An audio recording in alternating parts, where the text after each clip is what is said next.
সারা বাংলাদেশই দেখতেছে যে খুব ভালো একটা লড়াই হচ্ছে জগন্নাথ বিশ্ববিদ্যালয় কেন্দ্রীয় ছাত্র সংসদ নির্বাচনে। সেখানে এখন পর্যন্ত আমরা যতটুকু জানতে পেরেছি বিপি পদে দুইজন খুব ভালো কন্টেস্ট করতেছে। সেখানে হচ্ছে খুব অল্প ব্যবধানে একজন এগিয়ে যাচ্ছে, আরেকজন আবার এগিয়ে যাচ্ছে তাকে ছাড়িয়ে। তো এই জায়গাটায় সবাই মোটামুটি আমাদের বিশ্ববিদ্যালয়ে আমরা যতটুকু খোঁজ খবর পাচ্ছি, যারা বাসায়, যারা ক্যাম্পাসের বাইরে এবং হচ্ছে এখানে আছেন, সবাই হচ্ছে খুবই একটা মানে থ্রিল্ড অবস্থা বলা যাচ্ছে আর কি বলা যায়।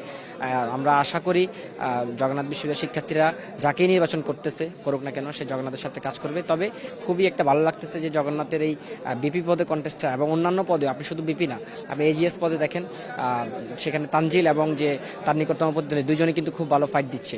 তো বলা যায় মোটামুটি অনেকগুলো পদেই হচ্ছে খুব এখনও যে কেউ শিওর হয়ে যাচ্ছে যে সে জিতে যাচ্ছে, ব্যাপারটা এমন না। শেষ পর্যন্ত সবাইকে অপেক্ষা করতে হচ্ছে। তো সেই জায়গাটায় শিক্ষার্থীরা খুবই এনজয় করছে এবং থ্রিল একটা মোমেন্ট কাটাচ্ছে আমি দেখতে পাচ্ছি আর কি। ইতোমধ্যেই কিছু কিছু ডিপার্টমেন্টে আপনার হচ্ছে আমাদের ছাত্রদল প্যানেল সমর্থিত যারা ছিল তারা এগিয়ে আছে। আবার কিছু কিছু সময় দেখা যাচ্ছে যে আপনার হচ্ছে শিবির সমর্থিত প্যানেলে যারা আছে তারা এগিয়ে যাচ্ছে। সাধারণ শিক্ষার্থী এটাকে ইতিবাচক হিসেবেই দেখছে। তবে আমরা মনে করি যে এখানে কিছুটা হলেও কারচুপি হচ্ছে এবং এখানে একটা ছায়া শক্তি কাজ করছে, যার ফলে কিছু কিছু সমস্যার সম্মুখীন এজেন্টরাও হচ্ছে।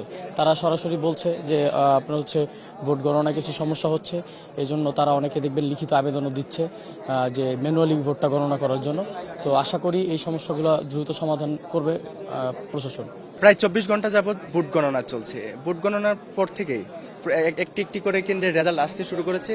আমরা দেখছি যে একটি কেন্দ্রে যদি ছাত্রদল ভালো করে, পরেরটিতে আবার শিবির ভালো করছে। এই যে একটা টান উত্তেজনা, একটা যে উৎসবমুখর যে একটা পরিবেশ বিরাজ করছে জগন্নাথ বিশ্ববিদ্যালয়ে, আমরা চাই এটা যেন এর ধারাবাহিকতার জন্য বজায় থাকে এবং আমাদের যে সামনে 12ই ফেব্রুয়ারি যে আমাদের জাতীয় নির্বাচন, সেখানেও যেন এই ধারাবাহিকতা অব্যাহত থাকে।